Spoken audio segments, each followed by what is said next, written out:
அன்பான இனிய உறவுகளுக்கு வணக்கங்க. இங்கே சிறுவடி காசையில் முத்துக்கு கிறிஷுவோட பிறப்பை பற்றி கொஞ்சம் டவுட்டு வந்துருச்சா. மீனாக்கிட்டையும் சொல்கிறாரு. அவங்களுக்கு மீனாக்கு ஐயோ அப்படின்னு தூக்கி வாரி போடுது. என்ன இந்த மனுஷன் கண்டுபிடிச்சிருவார் போல இருக்கே. அதுக்குள்ளே இந்த ரோகிணி ஏதாவது உண்மையை சொல்கிறாளான்னு பார்த்தா சொல்ல மாட்டேங்கிறாளே. அவள் பாட்டுக்கு பிக்னிக் போனது மாதிரி ஜாலியாக தர்றா. நம்மள இங்கே நடுங்கிக்கிட்டு கிடக்குறான் அப்படின்னு நினச்சிக்கிட்டு இருக்கையில சரி மீனா நான் கிளம்புறேன் அப்படின்னு சொல்லல இங்கே முத்துக்கு கால் வருது. என்னடா அது கால் வருது அப்படின்னு பார்த்தா அங்கே அதான் ஆஸ்பத்திரியிலேருந்து ஃபோன் வருதுங்க. போலீஸ்காரவங்க தான் கால் பண்ணுறாங்க. இந்த மாதிரி நீங்கள் அடித்து பிடிச்சிதுங்க அந்த ஆள் இருக்கார் இல்லையா, அவருக்கு மயக்கம் தெளிஞ்சிருச்சு, சுயநினைவு வந்துருச்சு, கண்ணு முழிச்சிட்டாரு, வரீங்களா அப்படிங்கிறாங்க. அதாவது தினேஷ் வந்து கண்ணு முழிச்சிட்டான். உடனே அப்படியா அவன் கண்ணு முழிச்சிட்டானா, எப்படி எவ்வளோ தைரியம் இருந்தால் எங்கள் வீட்டு பிள்ளை கிறிஷை கடத்துவான், அவனுக்கு இன்றைக்கி இருக்குது கச்சேரி அப்படின்னு சொல்லிட்டு கிளம்புறாரு. முத்து கிளம்பையிலே மீனாவுக்கு ரோஹிணிக்கு தூக்கி வாரி போடுது.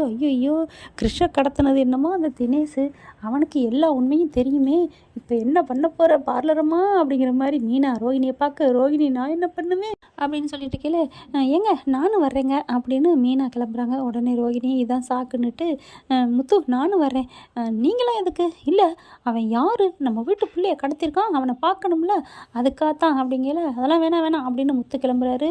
ஐயோ மீனா ப்ளீஸ் மீனா சொல்லுங்கள் மீனா, நானும் வரணும், நீங்கள் போனால் தான் நான் வர முடியும் உங்களை சாக்கிட்டுட்டு, இல்லைன்னா நீ எதுக்கு உனக்கு என்ன அவ்வளோ அக்கறன்னு கேட்பாங்க, ப்ளீஸ் ப்ளீஸ். அப்போ நீ உண்மையை சொல்லிடுவியா மீனா. என்ன மீனா எந்த நேரத்தில் எதை கேட்குறீங்க, ஆமாம் உங்கள்கிட்ட இந்த மாதிரி நேரத்தில் இப்படி கேட்டால் தான் சரி வரும், சொல்லு நீ சொல்லுவியா மாட்டியா.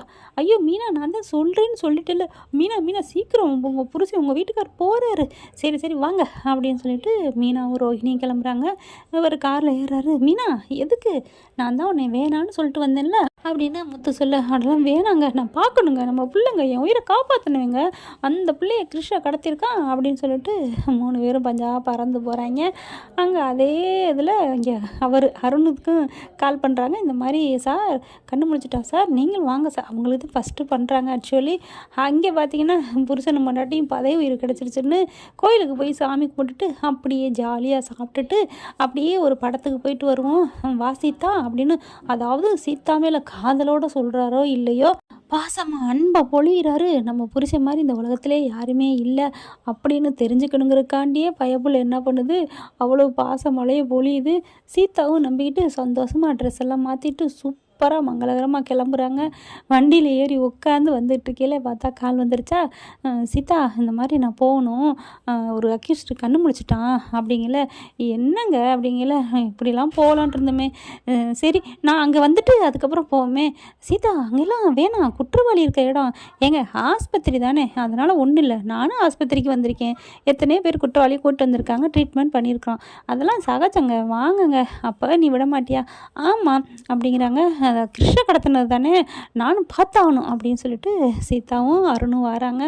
ஹாஸ்பிட்டலுக்கு வந்துடுறாங்க. வந்ததுக்கப்புறம் அதாவது முத்து வர்றதுக்கு முன்னாடி அருணும் சீதா எல்லாம் வந்துடுறாங்க. விசாரிக்கிறாங்க. கண்ணை முழிச்சிட்டு சொல்லு ஏன்டா அப்படி கடத்தின, எதுக்கடா கடத்தின அப்படின்னு சொல்லி கேட்குறாங்க. இன்னொருத்தவனுக்கும் கொஞ்சம் அடிபட்டு தான் இருக்குது, சுயனோட தான் இருக்கான், அது வந்து காசு கேட்கலான்னு தான் அப்படிங்கிறாங்க. அதுக்கேண்டா அந்த பையில கடத்தின, இல்லை அந்த பையில கடத்தினா அவங்க அம்மா காசை கொடுப்பாங்கல்ல அதுக்காகத்தான். அவங்க அம்மா எப்படா கொடுப்பாங்க, அவங்க அம்மா தான் இறந்துட்டாங்களே அப்படிங்கிறாங்க. யாருங்க சொன்னால், அதெல்லாம் அவங்க அம்மா கல்யாணி இருக்குது அப்படிங்கிறாங்க. என்னையா நீ சொல்கிற, இங்கே பார்க்குது நம்ம பிள்ளை ஸ்ருதியா அவர் நம்ம சீதா பார்க்குது, அதெல்லாம் இல்லையே அவங்க அம்மா இறந்துட்டாங்கன்னு தானே சொன்னாங்க, இவர் என்ன பொய் சொல்கிறாரு அப்படிங்கிறாங்க. டேய் உண்மையை சொல்கிறா அப்படின்னு அடிக்க போகிறாரு அருண். அடுத்து பார்த்தீங்கன்னா ஐயோ அப்போல்லாம் இல்லைங்க, நான் உண்மையை தான் சொல்கிறேன், அவங்க அம்மா உயிரோட தான் இருக்கா, பேர் கல்யாணி தான், ஆனாலும் அவளுக்கு இன்னொரு பேர் இருக்குது. அப்படியா என்ன பேர் இருக்குது அப்படிங்கல, அவள் பேர் ரோங்கல. கரெக்டாக பார்த்தீங்கன்னா முத்து மீனா ரோஹிணி 3 பேர் வந்துடுறாங்க. தினேஷ் இப்படியே பார்க்குறாரு முத்துவை. ஐயோ இந்த ஆளா, இவன் வந்தானா நம்மளை போட்டு தொலைச்சிருவானே அப்படின்ட்டு உண்மையிலே அவருக்கு வந்து ரோண்டாக்கில் அப்படியே ரோவாயிடுறாரு. கண்ணை மூடிறாரு மயக்க நிலைக்கு. என்ன இது நல்லா தானே பேசிகிட்டு இருந்தார், இந்த மனுஷன் ஏன் இப்படி போயிட்டாரு அப்படின்னு பார்க்கல இங்கே முத்துவை திரும்புகிறாங்க. டேய் முத்து வேகமாக வந்து உண்மையை சொல்கிறான், ஏன்டா அப்படி கடத்தின அப்படிங்கிறாங்க. அப்படியே பார்த்தா கட்டெல்லாம் கொஞ்சம் பிரிச்சிருக்கு. அப்புறம் தான் முத்து நல்லா பார்க்குறாரு அந்த பயலை, அதாவது அந்த பையன் இல்லைங்க அந்த தினேஷை பார்த்துட்டு டேய் இவனா அப்படிங்கிற. அட மீனா இங்கே பாரு மீனா, இவன் இந்த மனோஜுக்கு லெட்டர் எழுதி போட்டான்ல, உன் குடும்பத்தில் உன் கூட இருக்கவங்களால ஆபத்துன்னு. அவன் மீனா, இவன் மனோஜ் கல்யாணத்தன்னைக்கு என் காருக்குள்ளே வந்தான். நான் அன்றைக்கே பிடிச்சி சாமியார் வேஷம் போட்டான், அடித்து விரட்டி விட்டேன். இவன் என்னத்துக்கு நம்ம குடும்பத்தோடே 2 வருஷமாக சுற்றிக்கிட்டே வரானே, எனக்கு ஒன்றும் புரியலையே அப்படின்னு சொல்ல, அப்போ தான் அருண் வந்துட்டு, இப்போ தான் புரியுது அவருக்கு ஏன் மயக்கம் வந்துச்சுன்னு. இவன் மயங்காமல் இருந்திருப்பேன், உங்கள் மூஞ்சியை காமிச்சோன்னே மயங்கிட்டானா அப்படின்னு முத்துவை சொல்ல, உடனே மீனா வந்துட்டு, இங்கே பாருங்கள் எல்லாம் அவங்கவுங்களுக்கு உள்ள மூஞ்சி தான் இருக்குது, எப்படி இப்படிலாம் பேசுகிறீங்க, ஒரு பெரிய பதவியில் இருந்துட்டு என்ன நீங்கள் நினைக்கிறீங்க அப்படிங்கல. சரி விடுங்க விடுங்க அப்படிங்கிறாங்க. ரோஹிணி அப்படியே உசுரை கையில் பிடிச்சிட்டு வந்துச்சா, இங்கே அவன் மயக்க நிலைக்கு போயிட்டானா, அப்பாடா இன்னைக்கு நான் தப்பிச்சேன்டா, என் தலை தப்பிச்சிச்சு அப்படின்னு ரோஹிணிக்கு சந்தோஷம். கவலைப்படாத மக்கன்னு, உனக்கு டைரக்டர் இருக்கிற வரைக்கும் நீ ஏன்டா செல்லம் ராசாத்தி பயப்படுற அப்படின்னு தாங்க சொல்ல தோணுது. கமெண்ட்ஸில் சொல்லிடுங்க. அடுத்து முத்து மீனா பார்க்குறாங்க, இதெல்லாம் எங்களுக்கு தேவையாங்கிற மாதிரி. மீனா என்ன பண்ணுறாங்க, சரி நாங்கள் கிளம்புறோம், அவன் தான் கோமாவுக்கு போயிட்டானே, நாங்கள் காமா போகிறோம் அப்படிங்கிற மாதிரி ரோஹிணி மீனாவும் கிளம்புறாங்க. உனக்கு இன்னைக்கு நல்ல நேரண்டி, இல்லைன்னா நீ மாட்டிருப்ப, அதுவும் உன் மூஞ்சியை காமிச்சிக்கிட்டு வந்து நிற்கிற, இவ தான் கிருஷ்ணோட அம்மா கல்யாணி அப்படின்னு சொல்லியிருந்தா என்ன இருக்கும். மீனா மீனா அப்படிங்கிறாங்க. இங்கே பாரு, அடுத்தவங்க ஒரு தப்பு சொல்கிறங்காட்டிலையும் அந்த தன்னோட தப்பை தானே சொல்லிட்டா பாதி அது குறையுண்டி, தண்டனை குறையும், கோபமும் குறையும், சொல்லி தொலைடி அப்படிங்கிறாங்க மீனா. அடுத்து அவங்க 2 கிளம்ப முத்து மட்டும் இங்கிட்ட அங்கிட்ட நடந்துகிட்டே இருக்காரு. அப்போ இன்னொரு கூட இருந்த ஆள் என்ன பண்ணுறாரு, கண்ணை முழிச்சுக்கிட்டு இருக்காரு இல்லையா, அப்படியே பார்க்குறாங்க. அருண் பார்க்குறாங்க, டேய் என்னங்கடா பார்க்குறீங்க, உண்மையை சொல்லுவீங்களாடா இல்லையா அப்படிங்கல. ஒன்றும் இல்லை, இந்த இந்த ஐயா ஐயா அப்படின்னு முத்துவை பார்க்குறாங்க. உங்களை பார்த்தோன்னே தான் அவர் மயங்கிட்டார், அதான் தெரியுமே அப்படிங்கிறாங்க.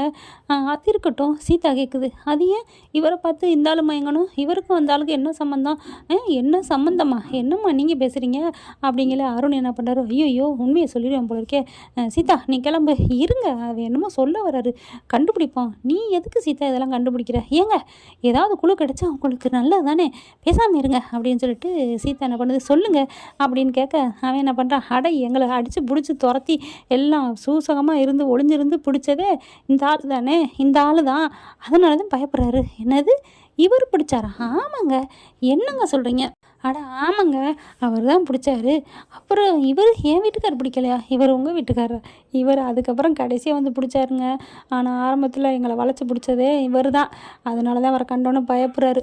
அதுக்கு முன்னாடி உங்கள் புருஷனை பார்த்தாரு, ஆனால் அந்த ஆள் பயந்தாரா, பயப்படலைல்ல, ஏன்னா அண்ணனுக்கு அந்த ஆளை கண்டு தான் பயம், ஏன்னா அடி நொறுக்கு எடுத்தது அவர் இல்லை அப்படின்னு முத்துவை பற்றி சொல்ல, அப்படியே சீதா செம்ம கோவம் ஆகுறாங்க.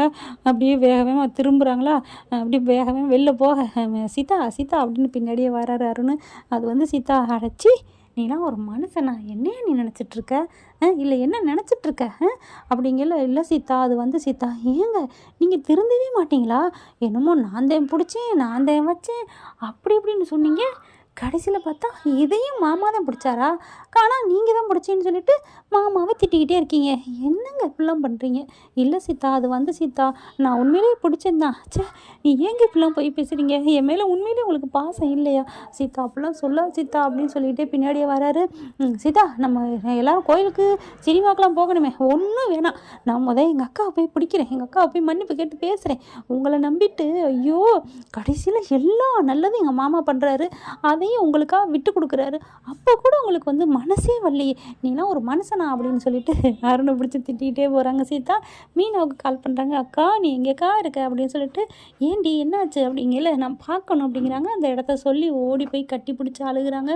அக்கா என்ன மன்னிச்சிருக்கா, எல்லா தப்பு பண்ணது என் புருஷன்தாக்கா, ஆனால் மாமா மேலே பழி போடுறாருக்கா, அவர் இந்த ஜென்மத்தில் திருந்த மாட்டார் போல இருக்குக்கா, மாமா தாக்கா அவனை பிடிச்சிருக்காங்க அப்படிங்கிறாங்க.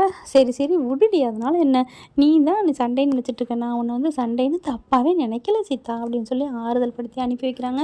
என்ன ஃப்ரெண்ட் இப்படி போனால் நல்லா தான் இருக்கும், ஆனால் ரோஹிணி மாட்டவே இல்லையே, எப்போ ரோஹிணி மாட்டுவாங்கங்கிறவங்க கமெண்ட்ஸில் சொல்லிடுங்க. அவளோட இருக்க மட்டும் தேங்க்யூ ஃப்ரெண்ட்ஸ். இந்த வீடியோ உங்களுக்கு பிடிச்சிருந்தா தயவு செய்து லைக் பண்ணுங்க. இன்னும் அப்டேட்ஸ்க்காக சேனலை சப்ஸ்கிரைப் பண்ண மறக்காதீங்க. நம்ம கிட்ட இருக்க எல்லா சேனல்ஸோட லேட்டஸ்ட் வீடியோ அப்டேட்ஸ்க்காக மேல ரைட் சைட்ல காட்டுற லிங்கை கிளிக் பண்ணி வாட்ஸ்அப் குரூப்ல ஜாயின் பண்ணுங்க. உங்களிடம் விடைபெறுவது நான் உங்கள் மெஹர்.